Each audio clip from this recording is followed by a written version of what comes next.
So recently I've seen images on clothing tags featuring garment workers and a bit of their stories circulating on social media. And on Reddit, I was able to trace down the brand doing this, which is Los Angeles Apparel, founded by the one and only Dov Charney. And if you don't know who that is, well, he also founded and ran American Apparel, yet I discovered he is a proven sex offender and eventually went bankrupt some years ago. And he's still notorious for his weird sexual nature around models and staff, where he even harassed employees and masturbated in front of people, including interviewers, and led sexist ad campaigns. And he has gone on to grow Los Angeles Apparel as a sustainable alternative to fast fashion. So in today's video, we will grapple with the ethics and the sustainability of this very particular sustainable fashion brand based in LA, given all the context. And if you're new here, I'm Elle and welcome to my ethical fashion YouTube channel. I make videos every week, so feel free to turn on your post notifications and subscribe. Okay, so let's get into the start of this very particular sustainable fashion brand called Los Angeles Apparel. So it was created in 2016 after American Apparel fell to pieces, and Dov explained, "I am going to do what I've always done,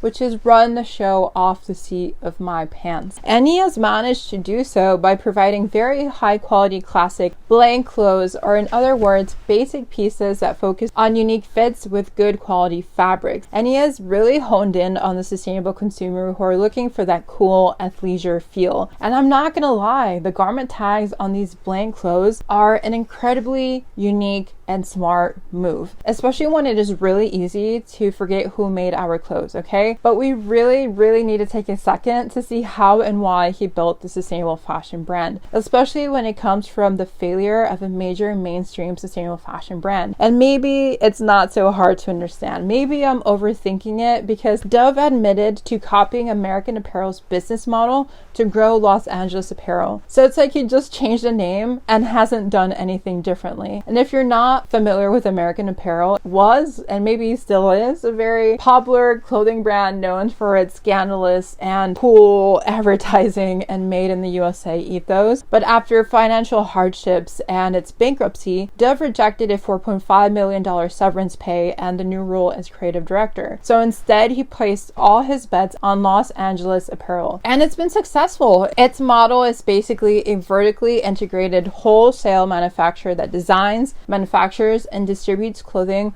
all made in South Central Los Angeles. And it's good to note that this type of business model has given Dov full authority over the entire production and distribution process of any given product from start to finish. And it's been reported that he employs over 1,500 people in his local Sweatshop-free manufacturing site. Although I really couldn't trace down recent stats on this, but the website explains that he rarely, not always, subcontracts and never uses any offshoring, so they can really ensure quality and standards as a commitment to their customers. However, we should note that 90% of the factory's machinery once belonged to American Apparel, and Dov even bought fabrics, computers, and sewing machines from them. And the worst thing, or maybe it's a smart move, was that he literally bought them during American Apparel bankruptcy sales. But Dov has really made it work, and he was able to team up with Cincinnati-based TSC in late 2016 to make merch, and he has really made millions by selling merch to screen printers. And Dov even explained once that, "I'm selling mostly to screen printers and people in the industry. We are making t-shirts for people doing t-shirts for Kylie Jenner. They are doing the screen printing and doing the air freighting." Interesting, but I'm not gonna get into that. I'm not gonna get into the ethics of that statement, because that's just a whole other video. That just kind of shows how he has continued to grow his brand, how he is creating and producing high quality pieces that focus on function, durability, and accessibility for other networks to get their hands on. But I really want to dive into its sweatshop-free labor. So on its website, Los Angeles Apparel explains that it is the largest apparel manufacturing operations in the US and the G7. They even claim that they are passionate about doing things differently and are deeply focused on sustainability. They also highlight efficiency as an important element to advance the interests of its customers, its workers, shareholders, the community, and the world. world. But interestingly, we need to take a moment, okay? We really do need to take a moment to understand, what does advanced interest even mean? Hopefully, I really do hope, okay, that the business is working towards getting more people interested and involved in sustainable fashion. But really, what's the cost when it comes from this type of sustainable fashion brand? Especially when the marketing is super similar to American Apparel. And if you know anything about how they used to market, they used over-sexualized images of young women and very provocative poses to sell the products. And Dov has continued to use the same type of marketing, although current models are much less sexualized. Yet Dov has explained in past interviews that human sexuality is part of the reason that people wear clothes. So you're not going to escape our sexuality from a narrative about a clothing company. Weird. But this does lead me to consider the ethics of the sustainable fashion brand. So to break it down, ethics is important to consider because it makes up what we think is right and wrong, especially in the fashion industry. And this is especially important for sustainable brands, since sustainable claims really need to be backed up by very high ethical standards. This can mean a variety of things, like asserting that they provide ethical wages or provide good working conditions or provide sustainable fabric. Yet the ethics of a founder fully controlling a sustainable fashion brand really does need to be explored, and it cannot be ignored, especially when during COVID, it was reported that 300 Los Angeles Apparel garment workers contracted coronavirus while working in its Los Angeles factory. So it should really make us wonder about the work standards and why they didn't shut down sooner, especially when there was cases of the virus in the factory. And the thing is, they were eventually forced to shut down because of flagrant violations of mandatory public health infection control orders. So they were forced to shut down because Dov didn't take voluntary action to keep his garment workers safe. But maybe his case is redeemable, okay? Maybe there's faith in humanity. Since Los Angeles Apparel did pivot to making face masks, they set up seamstresses to work at home and have provided better working conditions compared to a lot of other brands and operations in Los Angeles. Yet Dov tried to avoid blame by explaining that the high rates of employee infections were because of a high proportion at which Latinos have contracted COVID due to other social factors. And one of those factors was the economic pressure to return to work, whether or not it was safe. But again, Dov didn't see himself as part of the problem, even when he had the power to keep his workers safe and at home. But as a proven sexual harasser who has full control of a sustainable fashion business, what does that even mean for HR? Especially when former employees alleged that Dov, then age 36, used crude language and gestures in the office, hired women in whom he had sexual interest in, and conducted job interviews in his underwear, amongst other claims. And the lawsuits hence asserted that Dov really created a hostile work environment. And his response to the lawsuits will honestly speak for itself. Dov explained that it is a testimony to my success, the fact that I am the target for baseless lawsuits. And the company's former director of marketing and online advertising strategist Ryan Holiday says American Apparel campaigns have been provocative and interesting from day one to compete in a marketplace that was becoming saturated with retailers offering cheap, trend-driven garments and accessories that were being delivered to stores in an increasingly sped-up timetable. So in other words, he justified Dov's actions of sexualizing women to compete with fast fashion. Holiday, whose 2012 book, Trust Me, I'm Lying, Confessions of a Media Manipulator, further revealed American Apparel's brand tactics. It explained, I served ads in direct violation of the standards of publishers and ad networks, knowing that while they'd eventually be pulled, the ads would generate all sorts of brand awareness in the few minutes users saw them. And we can still feel that sense of unattainable aspiration, one where we strive to be that hot 20-something-year-old in those ads, but now we have that added sustainable and ethical twist to it. But I really do want to delve into Dov Charney's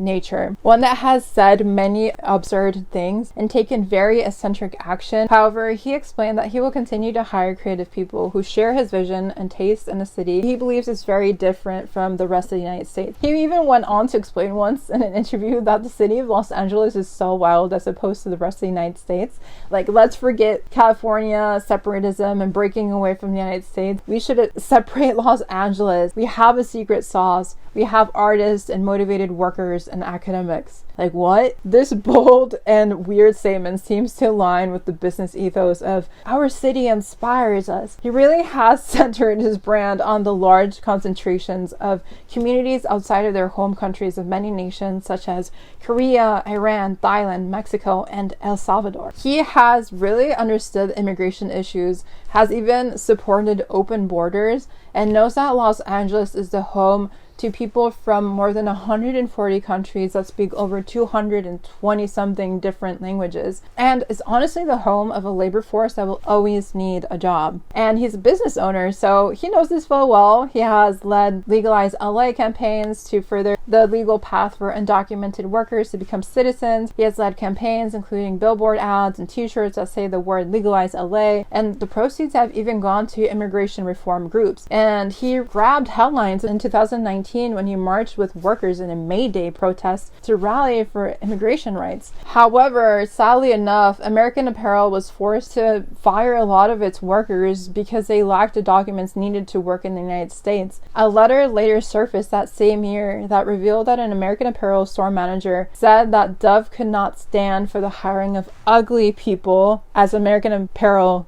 employees. So Dov has continued to seemingly be good and bad, and has reinforced Los Angeles Apparel as a poster child for the Made in the USA movement, explaining that his employees work together as a family by blending classic production methods with advanced technology and contrarian thinking to create high-quality garments that are both sustainable and durable. And the website explains that many of the people on our team have been with Dov for 10 years or more, with a very bold commitment to create jobs in the USA by employing thousands of workers in the Los Angeles area to really set an example of how the garment industry can return to the United States. This leads me to thinking, where do we draw the line to support a long-standing sustainable fashion business that was created by a man like Dov, especially with the work he provides to garment workers in Los Angeles? But I did find an interesting take on Reddit that explained that if you can sell your clothing for the price they do, no people are being paid a fair wage. But on Los Angeles Apparel's website, they explain that they are paid more than the average garment worker. They are paid an average of $20 an hour, while for years the norm in Los Angeles was for workers to be paid per the piece they made, which made them in total as little as $1.58 per hour, which is well below the legal minimum wage. And they also had endorsed 60 to 70 hour work weeks and harassing managers. And I dare say the garment workers who work for him in Los Angeles Apparel also worked for him in American Apparel and were drawn by the opportunity for better work conditions and better pay. But I really do wonder what a fair wage for garment workers would be when the minimum wage in Los Angeles is $15 an hour, yet a recent Los Angeles City Council vote backed a minimum wage increase to $30 an hour for tourism workers who are struggling to afford, rising cost of food, expenses, and rent. However, Los Angeles Apparel has claimed that the garment workers at their factory are experts in their field and can make up to $35 an hour with productivity bonuses and a safe and ethically managed environment. Would Dov? Maybe.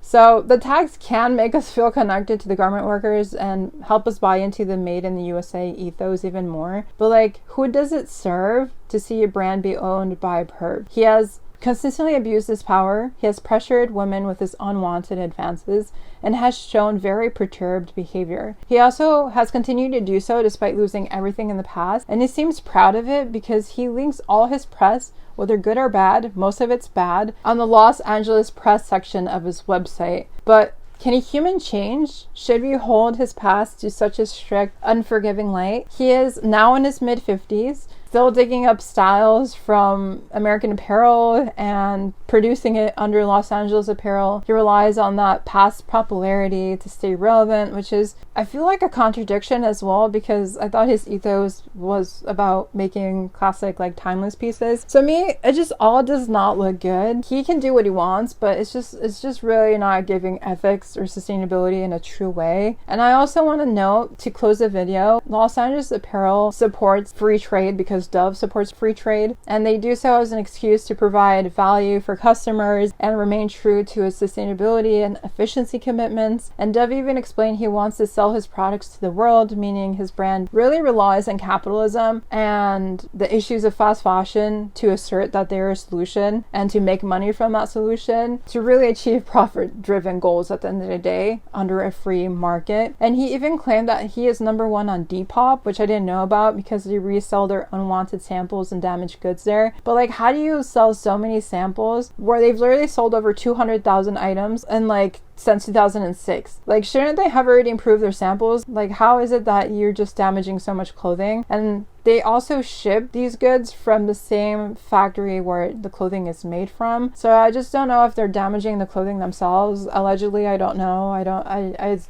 They just seem sketchy. And they also have a swap meet section on their site, which is a very similar concept to Depop, where you can sell and buy things. Again, I don't know what the difference is with Depop, but the name of it also seems to be a play off of the word clothing swaps, but now they're making money from those who want to swap. Anyways, I'm just a 20-year-old girl who grew up with American Apparel, who has eco-anxiety, who cares about sustainability, loves good fashion. But I think Gen Z and millennials are really eager to support what feels like a very cool and sustainable version of American Apparel, because we are in a new era of fashion awareness, right? Like, more of us know about fast fashion than ever before. So yeah, I want to know what your thoughts are on Los Angeles Apparel. Would you support it despite Dov's past and profit-driven focus? Please let me know in the comments, and feel free to subscribe and turn on your post notifications if you haven't already. I'll see you in the next one. Peace and love.